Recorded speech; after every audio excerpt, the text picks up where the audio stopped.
So just for fun, let's see how that'll work out. If we make these wheels big, and then we make every center very, very squished.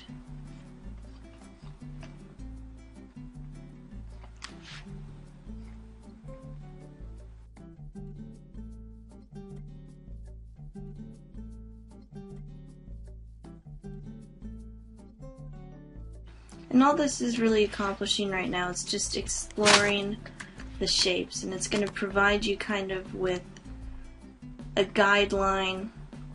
Once you find something where you're happy with the proportions, and you're kind of happy with how it's mixing elements of the original design, like obviously the realistic design, and also the exaggerated proportions of the cartoony design, then you can go ahead and take this as a blueprint for when you go ahead and do your final line drawing.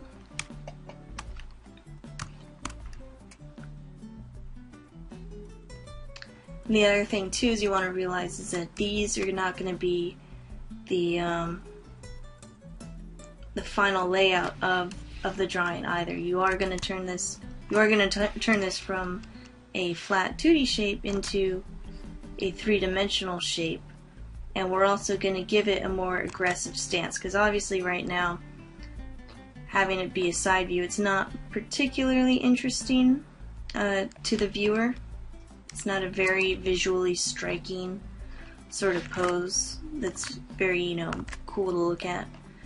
But this is more of a step for you as the artist to gather all the information that you need before you go ahead and start making it look more interesting to the artist, or I mean to your audience.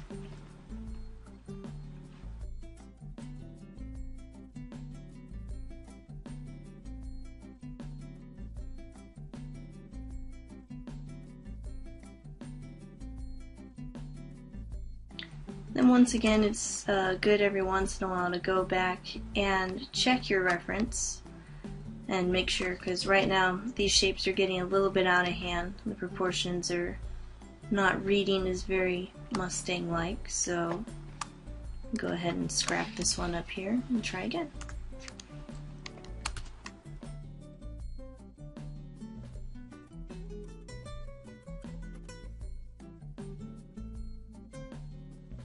Now another thing that you can do is that once you have a couple of these thumbnails roughed in, is that you can actually, because it's a digital medium that you're working in, one of the nice benefits is that you can take these, and then what you can do is you can start warping them and start to, change one design into a couple of other designs. So you can see how just by tweaking it very slightly, you've already got yourself something that could potentially be a whole new design, or at least another avenue for you to explore when it comes to a design.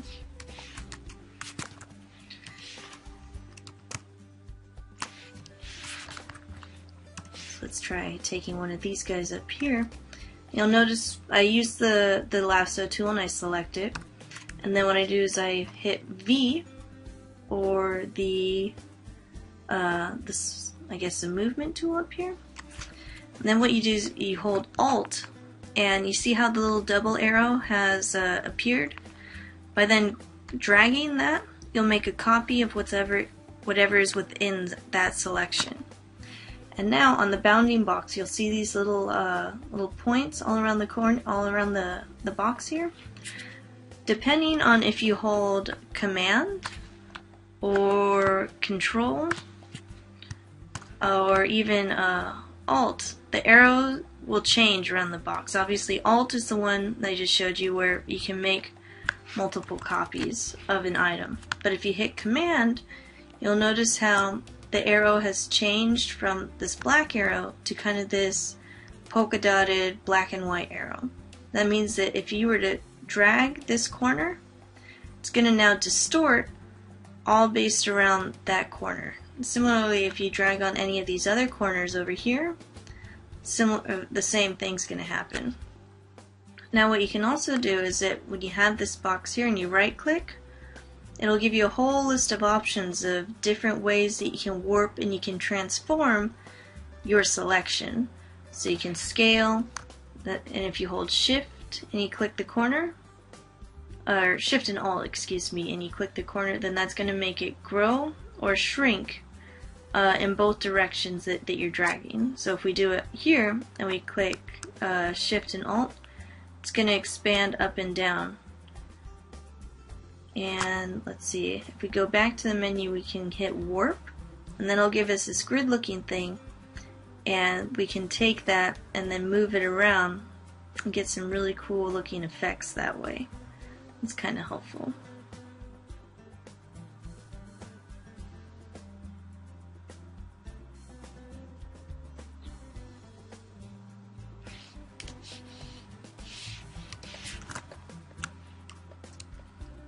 As you can see already, like all these quick little thumbnails, quick little studies are giving us some pretty cool proportions to play around with, or some pretty cool silhouettes.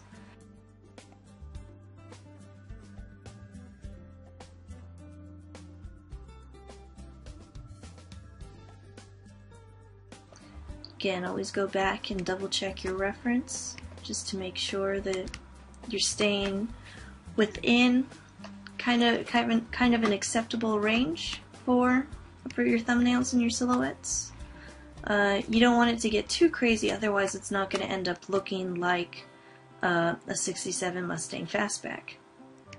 So let's continue on and play around with some more thumbnail choices. As you can see, like, some of these are getting a little wacky, some of them are kind of hitting the mark a little bit more than others, so just keep playing with it until you find a design that makes you happy.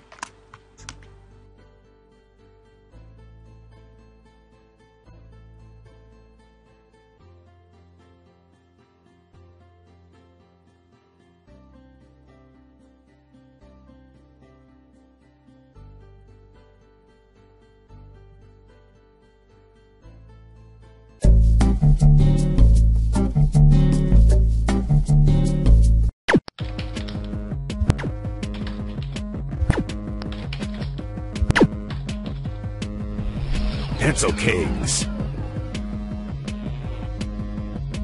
where great art begins.